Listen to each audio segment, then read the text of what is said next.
Reacting to new rock stars, Avengers Doomsday trailer breakdown. Get it? Like the Wait a minute, I've seen that rune before. I'm Eric Voss of the New Rockstars channel, and this is a breakdown of the Avengers Doomsday trailer. From Dr. Doom actor Robert Downey Jr.'s Latvian accent to Avengers teaming up with X-Men and fighting them, forming our wildest crossover dreams come true. There's so much to break down here. This footage has been living rent-free in my brain since I saw a version of it at a preview event in April, but now that I can go through it frame by frame, I can't believe how many more details I was able to spot. There's even this new shot of Loki in his TVA ID badge that I've never seen before, and I could do an hour on it. In this video, I'm going to cover everything you might have missed from this Doomsday trailer. Let's go. What am I wearing? You just asked inappropriately. Well, this is our Open Your Eyes Doomsday-inspired design available exclusively at our merch store, nerdriot.shop. Hey, if you have a New Rockstar shirt like this, take a selfie of yourself wearing it, post it, tag us, and we will shout you out in a video. Like Julie Sherwood, who got her friend Clinton Greenspan one of our Daredevil shirts for his birthday. It's Daredevil stuff. No, I've always wanted this shirt specifically. I don't think I've even told you this.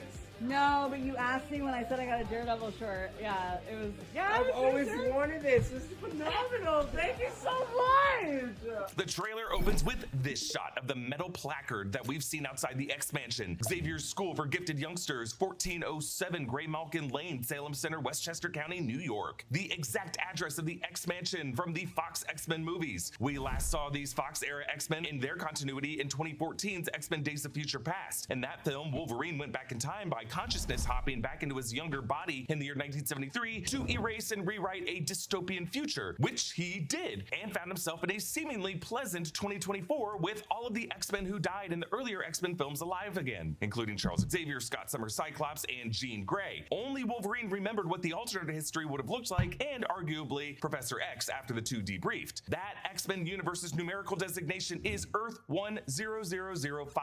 Since that movie, we learned in Deadpool and Wolverine that Deadpool's universe is that same universe, and in that universe, Wolverine is the anchor being of it. An anchor being is an individual whose death triggers the beginning of the end of that universe. Deadpool and Wolverine ended with Deadpool finding a different Wolverine, the drunk Wolverine, to take the place of the one who died in the events of the Logan film, and according to B-15, that universe was healthy once more. But now it's one of three universes colliding in this film in this incursion event. 10005, 616, and 828. We don't know yet if anchor beings will factor into the Doomsday plot, but we also don't know at this point if Hugh Jackman's Wolverine will appear in Doomsday. But along with all of these other returning X-Men, there is a still alive Wolverine somewhere amongst them. And here it is. We hear Robert Downey Jr.'s voice as Dr. Victor Von Doom.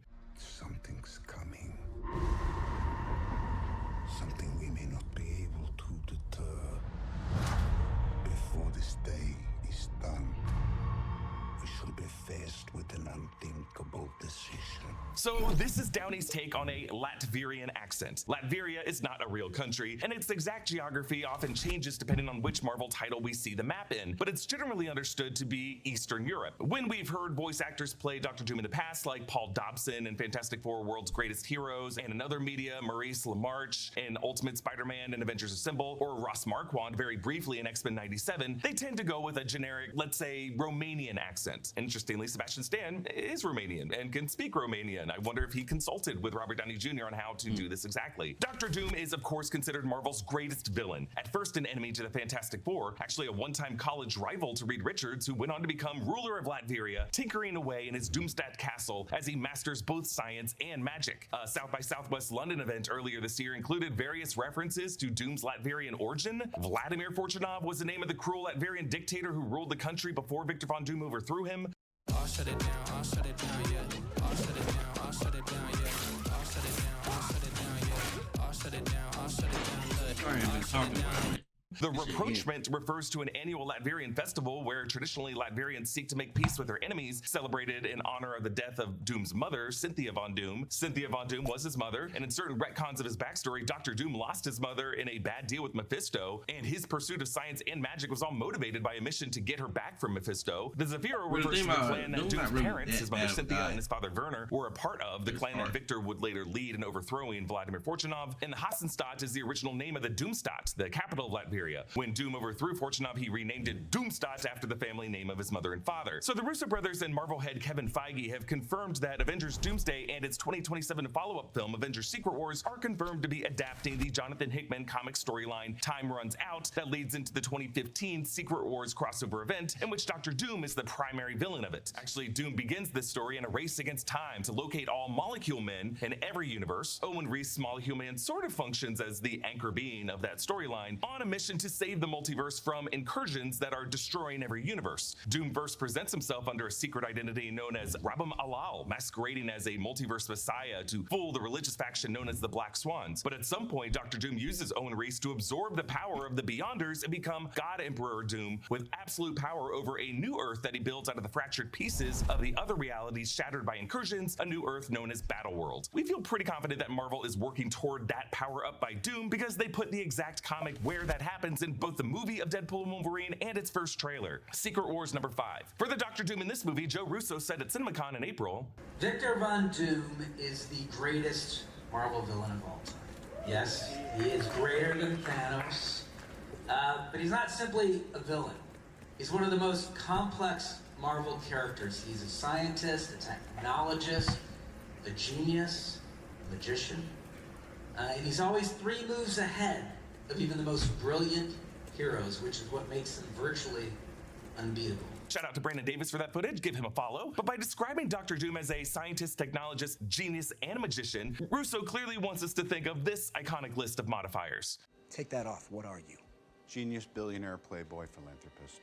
Yes, he is his world's Tony Stark, born into different circumstances with a different name. When Downey was first announced, he and the directors explained it this way. New mask. Same task.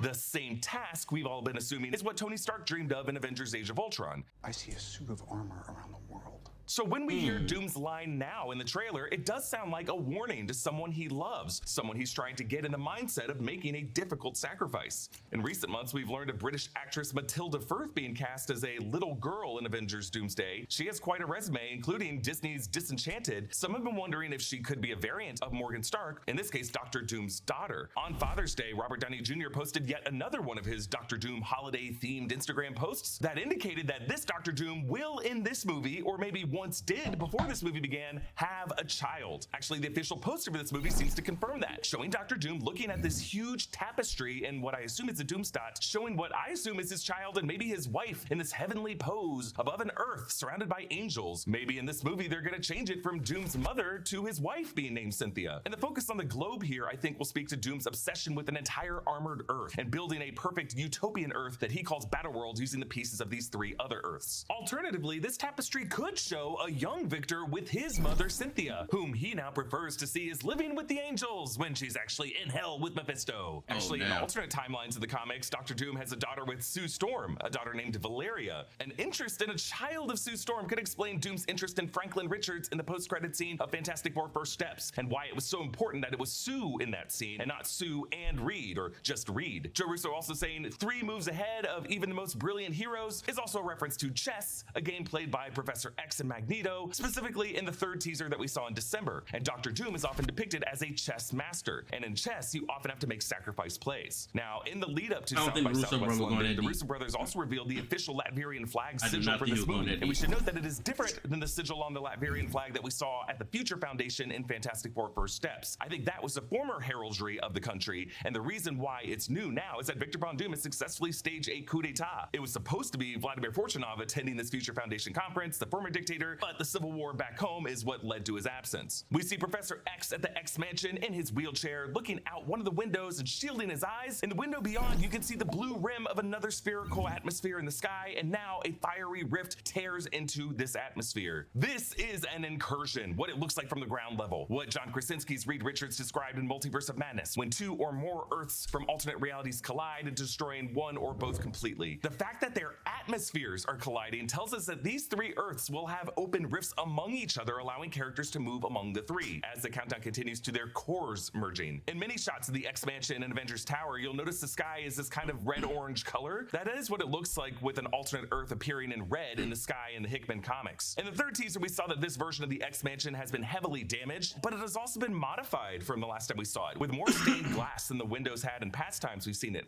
As we hear the "before this day is done" part of Doom's quote, we see our first shot of Dr. Doom with his metal mask, his metallic clasps, and this green hooded cloak. He's kneeling in this exterior location with various statues and these broken satellite dishes that I think is outside the X-Mansion. You'll notice behind him is that same hazy red sky with the tinted sun forming a lens flare past his head and a green circle at the far left-hand side of the lens flare. This circular cape clasp has been featured in a lot of banners and poster art for Dr. Doom, and I think it might be a source of his magical runic protection over his armor. There's certainly some kind of magical enchantment on Doom's armor, especially if it can block Thor's Stormbreaker at the end of the trailer. This green glow from the lens flare might be caused by the light refracting through whatever magical barrier he has around himself. Another interesting detail, on Doom's shoulder pauldron, you can see another red tinted light source being reflected behind us. So rather than suns, we might be seeing two red Earths in different parts of the sky of wherever this is. So for anybody asking for a visual of what incursions will look like, imagine the red crescent in the sky beyond the staircase of the Sanctum Sanctorum in the post-incursion universe in Doctor Strange in the Multiverse of Madness. Imagine that, but also imagine three spheres or three bubbles that have all collided like a triple spherical Venn diagram with overlapping sections, like three bubbles that have found their way into each other, forming a Mickey. That would allow the atmospheres of all three Earths to be shared, and you could look up from the ground of one Earth up through a rift where those bubbles overlap and see the tops of buildings of another Earth looking down at you. Basically, as these three cores merge into each other, broken fragments will be sucked up to form a fourth Earth that will be called Battleworld. Here we see the new Avengers Tower. It's the tower 14 months after Thunderbolts, when Val was in the process of turning it into the Sentry Watchtower. That reconstruction was still underway throughout the Thunderbolts film, but now it has been completed. We actually saw this structure from a distance in Daredevil Born Again Season 2 in Episode 1 and in Episode 7.